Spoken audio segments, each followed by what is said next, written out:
Caspa, acabe com elas. Hoje vamos falar da caspa, o que provoca, o que piora e dicas infalíveis no controle da caspa, certo? Deixar comentário, deixar o like, tudo isso ajuda, assim, o nosso trabalho a ser reconhecido pelo canal e a chegar para mais pessoas e a gente poder ajudar muito mais pessoas, tá certo? Você vai controlar caso você tenha tendência a ter a caspa. Se a pessoa tem um couro cabeludo muito oleoso, ela já tem um pouco de tendência a ter a caspa, porque é facinho acontecer esse desequilíbrio aí das bactérias e dos fungos no couro cabeludo, tá certo? Então, você pode acabar de vez com o problema, aprendendo a controlar o problema, e independente de você ter uma tendência do seu organismo a ter a caspa. Então, é isso. A caspa, com componente só de oleosidade, a caspa só oleosa, você vai sempre perceber esse resíduo de oleosidade no final do dia. Como eu disse, a testa mais oleosa, o couro cabeludo mais oleoso, e outra coisa, o cabelo perde volume quando você tem a caspa oleosa, dá uma sufocadinha no couro cabeludo, e ela não, de repente, não descama, mas tá ali aquela oleosidadezinha, aquela seborreiazinha, juntando aquele excesso de oleosidade. E a caspa descamativa, você pode perceber os floquinhos só no seu couro cabeludo, como muitas vezes ele cai na roupa, né? É meio desagradável, mas pode acontecer.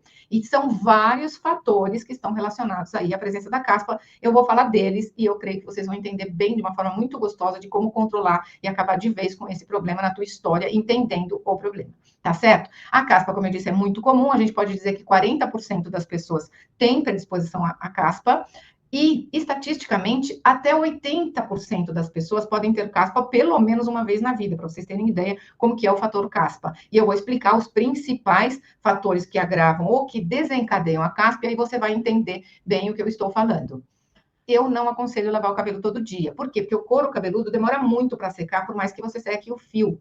Então, se você não aguenta, pelo menos pula um dia e lava um dia sim, um dia não, tá? Mas para mim o ideal aí é 3 vezes por semana. Se você não consegue, um dia sim, um dia não. Quem estiver com muita caspa, eu até indico no começo um dia sim, um dia não, para a gente dar uma controlada nessa caspa e depois ir para 3 vezes por semana. Então vamos lá, vou colocar os 3 principais fatores que agravam ou desencadeiam a caspa e algumas dicas já para você cuidar. O primeiro, gente, ultimamente eu tenho estudado bastante a respeito disso e estou surpresa com quantas coisas o estresse causa na nossa saúde, para o nosso organismo como um todo. Parece que ele vai nos destruindo aos poucos. O estresse. O estresse é um fator que vai desencadear muito. Por quê? Porque as glândulas sebáceas, olha que louco, elas possuem receptores que, em situações de estresse alto, podem ser induzidos a produzir mais oleosidade. Como a caspa se desencadeia também, principalmente pelo excesso de oleosidade, variações hormonais podem mudar o funcionamento da glândula sebácea. Então, estamos falando de oleosidade. Excesso de oleosidade, descamação, porque fica alimento ali para micro-organismos se proliferarem, ok? Então, o estresse é algo que a gente precisa olhar com muito mais carinho. Não só a caspa, mas falando da caspa, ele provoca muito a caspa, entenderam? Assim, dá para a gente pasmar que a glândula sebácea tem receptores que percebem o estresse alto e por isso vai produzir mais oleosidade. Então, se você controlar o estresse, você pode dizer que está conseguindo controlar a caspa ou a dermatite seborreica. Muitas vezes as pessoas perguntam qual a diferença. É a mesma coisa, tem gente que traduz assim, caspa ou dermatite seborreica, é a mesma coisa, é só a expressão de se comentar a caspa ou o nível dela, né? A seborreica é mais a que tem as duas, porque as duas vão ter oleosidade, né? É a mesma coisa, tá? Tem mais um outro nome que já eu falo para vocês que é chamada caspa, mas o principal caspa ou a dermatite seborreica. Então, gente, tenta no seu dia fazer algo que te distraia, que te ajude a reduzir o seu estresse. Acredite, precisa. Então, por exemplo, eu adoro olhar para o céu, gosto muito de plantas, gosto de música. Aí você vai descobrindo o que para você ajuda a aliviar o estresse. Respiração, né? Quem gosta de yoga sabe a importância de uma boa respiração. A Janete não sei nada de yoga, mas pensa comigo. Se você vê uma pessoa passando mal na rua, ou alguém vai socorrer até o médico, o que ele fala para a pessoa? Respira. Respira. Então, procura respirar bastante e descobrir o que no seu dia a dia pode te distrair do seu estresse e adote isso como rotina, porque o estresse causa muitos males para a nossa saúde, mas um deles, ele desencadeia a caspa, ok? Isso aí, analisa o seu estresse, porque a glândula sebácea, o principal fator da caspa é a oleosidade. E quando você tem muito estresse, a glândula sebácea tem receptores que percebem o alto estresse e induzem a produzir mais oleosidade. Então, controle o estresse, que você já está controlando a caspa, ok? Vou falar de 3 fatores e vocês vão entender. Não é que é fácil, é muito simples, mas vai exigir dedicação. Que nem eu sou uma pessoa muito acelerada, bastante ansiosa, porque já quero resolver as coisas. Então, eu tenho que estar toda hora respirando, olhando para mim, fazendo alguma coisa para controlar esse estresse, porque não só caspa, queda de cabelo, entre outros problemas de saúde que o estresse traz. Então, ache no seu dia a dia e inclua na sua rotina algo que relaxe o seu estresse. Então, vamos lá. Eu comentei no vídeo que eu coloquei para vocês que essa estação do ano, que é o inverno, pode piorar muito a caspa. Outono e inverno piora muito a caspa, a dermatite seborreica, enfim, que é a mesma coisa, mas que às vezes no rosto, em certas regiões, as pessoas preferem chamar de dermatite seborreica, mas é a mesma coisa. No outono e no inverno, é muito potencializada a caspa, pode olhar para você no seu couro cabeludo, mesmo quem tiver um pouco mais seco o couro cabeludo, vai perceber que no outono e no inverno ele é um pouquinho mais oleoso, é engraçado, né? Aí você vai falar para mim, mas no inverno a pele resseca mais. Porque tem baixa umidade no ar. Então, o inverno resseca a pele. E por que que o couro cabeludo aumenta a oleosidade? Porque a gente vai lá, por incrível que pareça, olha como é fácil da gente entender e controlar. O banho quente cai no cabelo, dá esse choque na glândula sebácea que se potencializa diante do calor, ela produz muito mais oleosidade e você acelerou a oleosidade, você está produzindo o sebo, né, que a glândula sebácea produz o sebo, que é a oleosidade, você está potencializando a caspa. Com um detalhe, no inverno, baixa a umidade do ar, a pele fica mais seca, porque tem menos hidratação, a gente bebe menos água, tem menos hidratação, o couro cabeludo não é diferente, então, ele tem muito mais oleosidade por causa do calor, e tem menos hidratação. E couro cabeludo não se hidrata com creme, ok? Se você tiver o estresse ainda, a glândula sebácea está produzindo ainda mais oleosidade. Então, banho quente, estresse, enfim. Você potencializa a falta de hidratação, que a gente confunde hidratação com oleosidade. Glândula sebácea produz oleosidade, glândula sudorípara leva líquido e as duas se equilibram para fazer a camada de proteção, tanto do cabelo quanto da pele, ok? Então, os banhos muito quentes vão piorar muito essa inflamação, porque eu já expliquei, a caspa é uma inflamação e o principal causador é um fungo, ok? Então, vai acelerar a oleosidade, vai piorar muito. Aí, qual é a alternativa? Tomar banho morno. Aí, gente, você liga o chuveiro e a última coisa que você quer naquele frio é o banho morno, não é? Mas é ele que vai te ajudar. Então, tenho dicas para vocês que eu gosto de fazer para mim.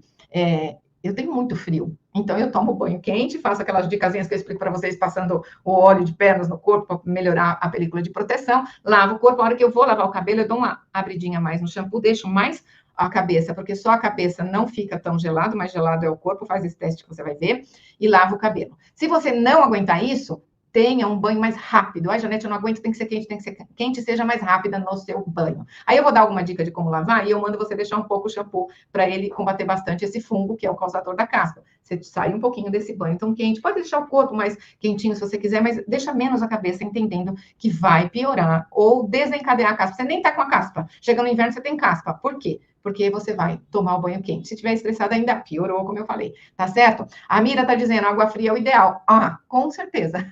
O duro é a gente conseguir usar a água fria, né? No cabeleireiro, no lavabo, pode ver que você até aguenta, porque o corpo não está gelado, mas quando pega água mais cedo no corpo, às vezes você não aguenta. Então faz isso, faz o banho mais rápido, ou deixa um pouco mais fora a cabeça do chuveiro, e na hora de lavar o cabelo, deixa mais morna a água, não precisa ser a fria. Lógico que a fria seria melhor, mas eu nem recomendo, porque eu sei que é difícil, principalmente falando em determinadas regiões, em determinadas estações do ano. Eu vou explicar como lavar o cabelo. Eu sempre gosto de explicar isso, porque eu acho que é tão simples, tão básico, e muitas vezes a gente não se atenta. E depois eu vou explicar os ativos deste produto maravilhoso, que é o primeiro e o principal no seu tratamento do combate à caspa, ok? Então, como é que você vai lavar o cabelo? Às vezes, as pessoas costumam lavar os cabelos assim, ela só espuma os fios. Tem gente que põe o shampoo no cabelo e vai fazendo assim, e vai espumando, né, os fios do cabelo. Como que se faz uma lavagem correta do cabelo? Primeiro fator que você tem que pensar.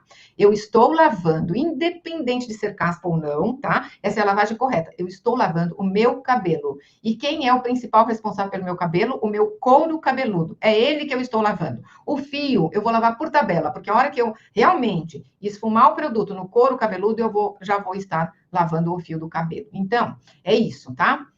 Você vai colocar um pouco do shampoo na palma da sua mão, não é aqui, é na palma da sua mão. Para um cabelo assim do comprimento do meu, eu uso o que seria o equivalente a uma colher, do tamanho que está agora, tá? Acabei de cortar, gente. Mais comprido, eu uso o que seria uma colher de sopa. Nesse comprimento, que seria uma colher de sobremesa. Coloca mais ou menos na mão, um pouquinho menos, depois você dosa a quantidade. Colocou aqui, você pega com a ponta desses dedos, toca e vem e vai colocando na raiz do seu cabelo. Vai pondo aqui, vai colocando na raiz do cabelo. Vai fazendo isso e vai colocando na raiz do cabelo. Vai dar para todo o cabelo. Se preocupa que a gente fala que se tiver quentinho, tem mais oleosidade, o couro cabeludo é todo quentinho, né? Tem muita glândula sebácea na cabeça. Você vai fazendo isso e vai colocando, ó, dentro no seu couro cabeludo. Depois que você colocou, você vem com o dedo, não arranha o couro cabeludo.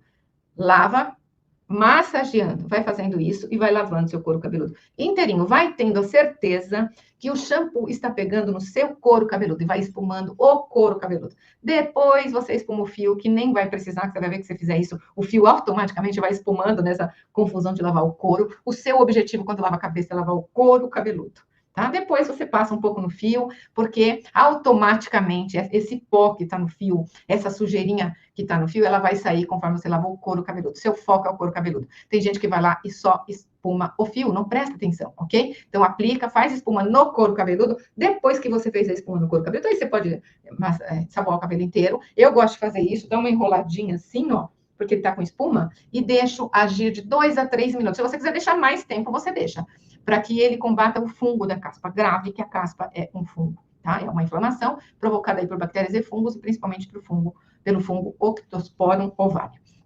Ok? Se você tem, às vezes tem aquela seborreiazinha na região da testa, da sobrancelha, às vezes atrás da orelha, pode passar também o shampoo, dar uma massageadinha e deixar ele agir por um pouquinho também nessas regiões. Vamos falar do shampoo? Ele vai combater a caspa, como eu disse agora há pouco, tratando os cabelos também. Ele tem o piroctoniolamina, que combate o fungo da caspa. Ele tem o pantenol, que ajuda na hidratação. E tem as proteínas, tá? Então, se você tá aí preocupada com o couro cabeludo, ele já vai trazer hidratação, não em formato de creme, no formato ideal para o couro cabeludo, e as proteínas. Então, é isso, gente. Para você tratar a caspa de forma efetiva, você vai usar o shampoo em todas as lavagens até eliminar a caspa. Depois que eliminou, você pode intercalar com outro shampoo da sua preferência. Ah, Janete, eu gosto de intercalar com o preventivo de queda. Ah, eu gosto de intercalar com o Day Use, que é o shampoo de todo dia. Pode intercalar, tá certo? E além disso, como a gente falou agora há pouco, a babosa também ajuda a combater e eliminar a caspa. O shampoo, eu já vou falar dos ativos, você vai perceber que ele combate as células mortas, então não precisa de esfoliação. O aloe ajuda na renovação celular, cicatrizante, é antisséptico, é anti-inflamatório, é restaurador e ainda ajuda a fortalecer o bulbo capilar e o cabelo crescer mais forte. Então é isso, eu ensinei como que você lava, depois que você lavou, você enxágua, pode repetir 2 vezes a operação. Na segunda vez que você for lavar o cabelo, pode pôr um pouquinho menos de shampoo. E o condicionador, põe um pouquinho na palma da mão, mistura, mexe uma mão na outra e vai nas pontas. Põe tudo nas pontas, depois sobe um pouquinho. Não vai com condicionador na raiz, não vai nem perto da raiz. Seu cabelo vai ser lindo toda a vida e na raiz não precisa de creme, tá certo? E depois que você saiu do banho, você pode passar o aloe com o couro cabeludo úmido, seco. Pode passar o aloe todos os dias, não precisa ser só no dia que você lavou o cabelo. Ele vai ajudar a eliminar a caspa, ele controla a oleosidade, ele tem enzimas que eliminam células mortas, então ajuda a combater também o fungo da caspa, e ele é cicatrizante. Se tiver lesãozinha, ele vai dar uma equilibrada no couro cabeludo, que normalmente acaba tendo, se você tiver com caspa, irritação no couro, então você pode usar o aloe. De que forma você vai usar? O aloe eu vou passar para você ver, porque pode usar a qualquer momento. Ó, você põe um pouquinho na mão, põe um pinguinho, ó, gente, tá vendo? Vai pondo aos pouquinhos, mesma coisa, ó, pega o dedo, ó, molhei o dedo, vai dentro do couro cabeludo e vai movimentando, vai pondo o aloe e vai movimentando o couro cabeludo. Eu adoro, deixo lá do meu ladinho na sala, às vezes eu tô assistindo televisão e tô passando aloe no couro cabeludo, ó, vem aqui, em todo o couro cabeludo você vai passando aloe, não precisa enxaguar, porque ele é o gel da babosa. A aloe vera barbadense é a planta mãe das babosas, tá? É a principal, ela chama aloe vera barbadense, é uma das espécies da babosa, a principal espécie. Você vai passando, mesmo que dê essa molhadinha, tá que você vendo no couro, ele seca, não acontece nada, o que sobrar na mão já aplica na mão também, que ele é um regenerante celular, rejuvenescedor das mãos, enfim, é fantástico. Vou explicar o componente que é o piroctoniolamina, que também pode ser chamado de octopirox. Ele combate a queda sem agressão, tem uma ampla atividade bactericida e antifúngica, então vai combater bactérias e fungos, vai inibir o crescimento de substâncias irritantes no couro cabeludo, e que é tudo que constitui aí os fatores da caspa. Ele contém o pantenol, que tanto é bom para a pele quanto para o cabelo. O pantenol, ele atua aí na síntese de lipídios, na síntese de proteínas também, embora o produto também tem proteínas. Previne o ressecamento, o pantenol previne a descamação.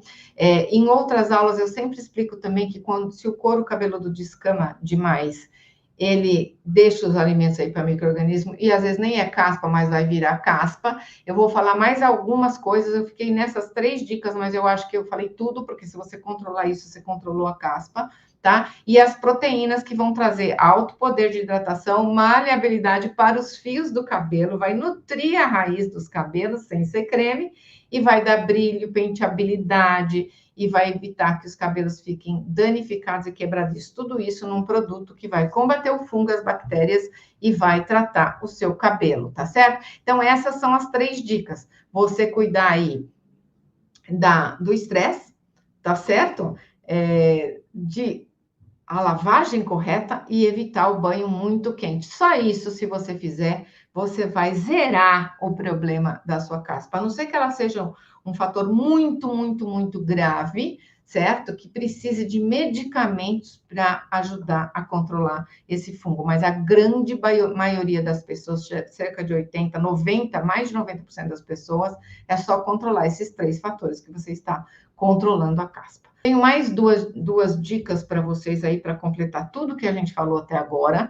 Eu não sei se você sabe ou se você sabia que alisamentos, eu só vou falar de 2 fatores, tá? Alisamentos e escovas progressivas também provocam a caspa. Nos últimos 15 anos, em dados estatísticos, a caspa aumentou em 68% das mulheres. Por quê? Porque 68% das mulheres fazem algum tipo de alisamento. E o alisamento, chapinha, alisamento, eles provocam dispersão da oleosidade. Então, além de aumentar o calor e ter a oleosidade aqui, essa dispersão desce para o fio do cabelo. Sai do couro cabeludo e desce para o fio. Então, o ambiente fica mais propício ainda, excesso de oleosidade e caspa, tá certo? E ainda tem mais um detalhe: tudo que descamar o couro cabeludo vai levar ao aparecimento da caspa. Então, tem gente que, se fizer uma tintura, descama o couro cabeludo. Então, os processos químicos, não só o alisamento, a progressiva e o alisamento, mas outros processos químicos podem desencadear a descamação do couro cabeludo. Então, fica atenta. Gente, caspa não é sinônimo de falta de higiene, tá? Ela dá um aspecto desagradável quando ela descama, mas não é falta de higiene. Mas, de qualquer forma, vocês viram que no terceiro fator é lavar corretamente, lavar com produto que combate o fungo, porque a caspa é uma bactéria, é formada de bactéria e fungo, que é uma inflamação do couro cabeludo, mas não é só lavar, é secar corretamente também. Então, deixa o secador longe ou deixa secar naturalmente, mas nada de lavar o cabelo e prender ele úmido. Fungo adora umidade, bactéria também, mas fungo mais ainda. Adora umidade e se multiplica através da umidade. Então, não durma com o cabelo molhado, não prenda o cabelo molhado, porque você vai potencializar os fungos e vai potencializar as lesões, tá certo?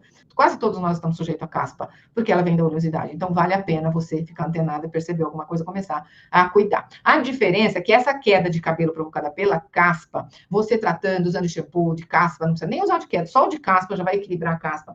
E o aloe, a produção do cabelo, o ciclo de vida do cabelo é normal. O cabelo cai mais por causa da caspa, desse excesso de oleosidade, dessa inflamaçãozinha da caspa, mas ele volta a crescer normalmente. Não tem nada a ver com a calvície, por exemplo. Entendeu? A calvície, ela vai afinando o fio do cabelo, às vezes desativa algum bulbo capilar, não tem nada a ver. Mas sim, quem tem caspa tem queda provocada pela caspa. Tá certo? Então, obrigada por estar aí, obrigada por compartilhar, obrigada pelo seu like, seus comentários. E eu agradeço antecipadamente se você convidar suas amigas, conhecidas, clientes, porque estou aqui para fazer um trabalho para vocês, para que a gente tenha mais conhecimento, se cuide com mais prazer, com mais alegria e cada vez melhor. Tá certo? Beijo bem grande no seu coração. Até a próxima semana. Beijo, beijo. Tchau, tchau.